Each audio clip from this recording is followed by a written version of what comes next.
পুজোর পরেই ভোট পুজো, কিন্তু দেখা যাচ্ছে যে টিম শ্রমিক তার নতুন টিমকে তৈরি করতে পারেনি। কারণটা কি? কারণ হচ্ছে দলের মধ্যে চূড়ান্ত মতবিরোধ, আর যার জেরে রাজ্য বিজেপি যে নতুন কমিটি তাই তৈরি করা হলো না। তার ফলে 2026 বিধানসভা নির্বাচনের আগে নিজের টিম তৈরি করতে গিয়ে হিমশিম খেতে হচ্ছে রাজ্য বিজেপি সভাপতি শ্রমিক ভট্টাচার্যকে। আপনি তো আজকের বিজেপি চেহারাটা দেখলেন, 7-10 দিন অপেক্ষা করুন, আরেকটা বিজেপি চেহারা আপনি দেখতে পাবেন। রাজ্য সভাপতির দায়িত্ব নেওয়ার পর 2.5 মাস পেরিয়ে গেল, এখনো নতুন চেহারা রাজ্য বিজেপিকে সামনে আনতে পারলেন না শ্রমিক ভট্টাচার্য। সূত্রের খবর, পরিস্থিতি এমনই যে নতুন সভাপতির নেতৃত্বে বিজেপির নতুন রাজ্য কমিটি কবে তৈরি হবে তাই স্পষ্ট নয়। মতবিরোধ চরমে, প্রভাবশালী একাধিক শিবিরের সঙ্গে অনৈক্যের কারণে এখনো পর্যন্ত চূড়ান্ত নয় শ্রমিকের টিম।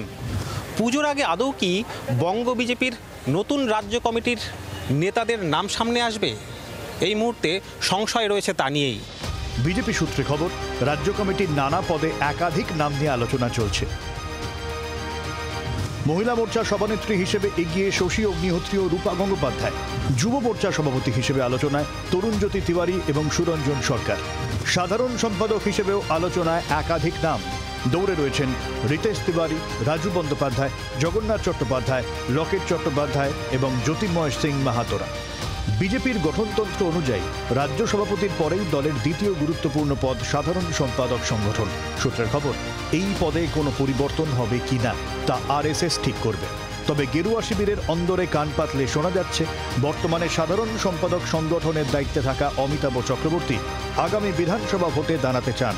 সেক্ষেত্রে এই পদেও পরিবর্তন হবে, কিন্তু শেষমেশ কি দাঁড়াবে টিম শ্রমিকের চেহারা তা এখনো স্পষ্ট নয়।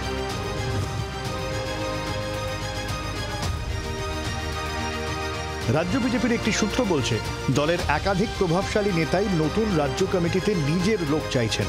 এক্ষেত্রে শ্রমিকের লড়াই মূলত শুভেন্দু অধিকারী আর অমিতাভ চক্রবর্তীর সঙ্গে। দলের শীর্ষ নেতাদের আকচির কারণেই তৈরি করা যাচ্ছে না টিম শ্রমিক। ক্যামেরায় মিন্টুর সঙ্গে কমলাক্ষের রিপোর্ট, জি 24 ঘন্টা। বাংলার আওয়াজ, বাঙালির আবেগ, জি 24 ঘন্টা।